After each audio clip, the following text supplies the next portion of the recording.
So this is my dad.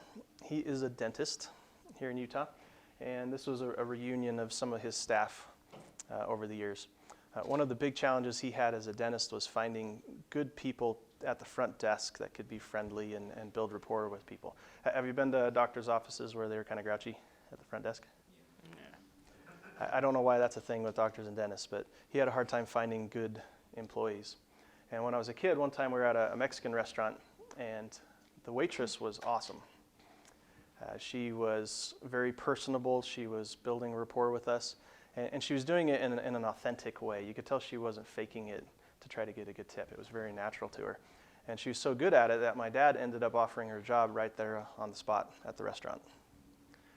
And I didn't think much of it at the time, but when I got older, I was like, that's a cool way to get a job, right? You're just going through the normal course of your career, the normal course of your day, and a job opportunity comes to you, lands right on your lap. That's what career hacking is about, is to try to get opportunities coming to you instead of you having to go chase them down yourself. The traditional way that we do it is, how do we usually do it? Find a job. Look online, Indeed. Yeah, go on Indeed.com or Glassdoor or Monster, and we'll scan through the job opportunities, and then we'll submit a resume and hope that we did a good enough job on our resume that we'll catch the recruiter's eye and get an interview. Then if we manage to get an interview, we are trying to persuade them through the anxiety and nerves of the job interview. We're trying to convince them to hire us. That's the front door approach. I've never liked that. I didn't like the dynamic. In my own career, I've tried to find ways to get around that whole process.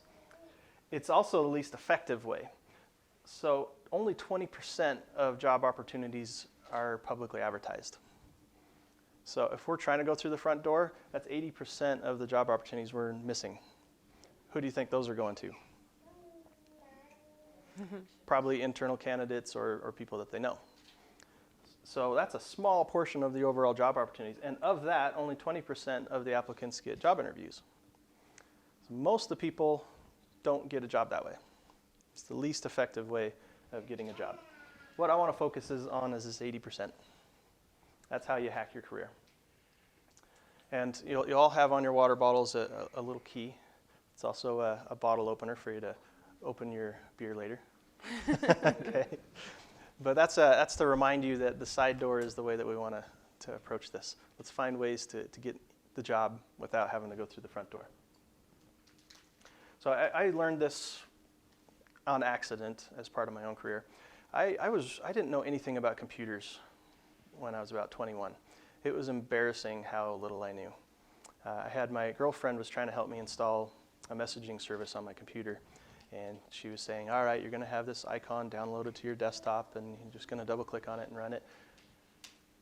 And my eyes just glazed over. I didn't know what she was talking about. And it's embarrassing to admit that, but that's how bad I was. And so I realized I need to change that. I need to learn something about computers. And so I went and tried to get a job at a tech support place to get thrown in the deep end of the pool, so to speak. And I went into the interview. It was actually a referral, which I think is what ended up helping me. My stepbrother was already working at this tech support center, and he got me the interview. And they handed me this assessment test to see how much I know, and guess how much I knew? If I didn't even know what downloaded or desktop meant. I went through the whole assessment, and I couldn't answer a single thing.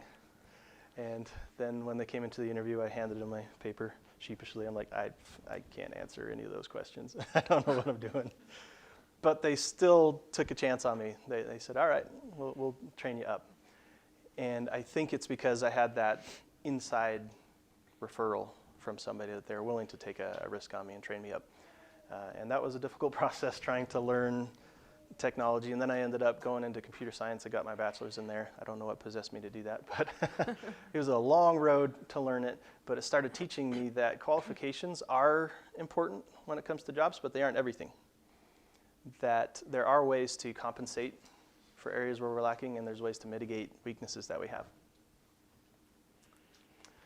In way of introduction, you all know me here, but for those that are online, my name is Jeff Baird.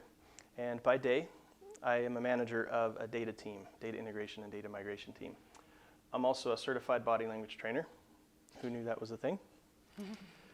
certified Big Five trainer or the 5-factor personalities. Probably worth a Google, but we'll get into that a little bit today. A certified self-mastery coach helping people to create good habits and break bad habits. And then founder of IT Career Hacking.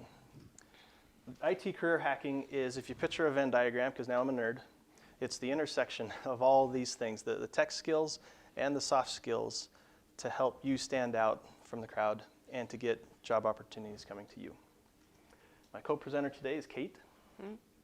I'm Kate Bocut. I don't know you guys, so it's nice to meet you.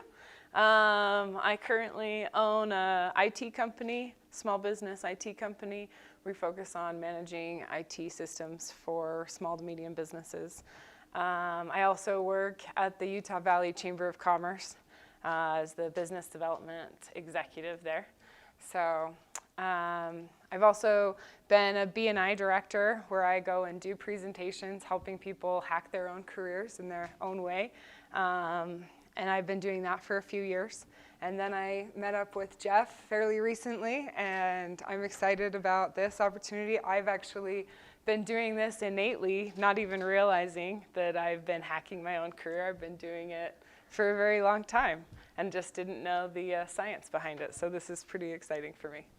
Cool. And spoiler alert, we met at a networking event, which is going to be one of the key things. Cool. So a quick overview of what we're going to cover today. We're going to talk about why these hacks work. We're going to talk a little bit of neuroscience. I'll watch for glazed eyes to see if that's getting too boring. But we're going to learn a little bit about the way our brains work and the impact that that has on a hiring manager or recruiter. We're going to talk about the importance of social capital and networks. That's really the key here, is how to build out a network of referrals. We'll talk about first impressions, because that's when we first start building, when we first meet someone to create a network and create a relationship. That's going to be huge. It's going to be very important. We'll talk about different ways of building a relationship of trust and building rapport in our network, as well as conveying confidence and power as we're doing that. After that, that'll get us through most of the hacks. Then we can talk about some specific use cases. What does it look like if you're actually going into a job interview? That should take it from the theoretical into the practical. Or what should you do if you're going to a lunch or a networking event applying these principles? We'll talk about dealing with anxiety. Everybody gets anxiety in job interviews. Okay, it's normal. So we'll talk about some strategies that you can use to tame those nerves and be able to perform your best as you're interviewing. And we'll touch on resumes, and then we have some other tips and tricks that can help you to get the job.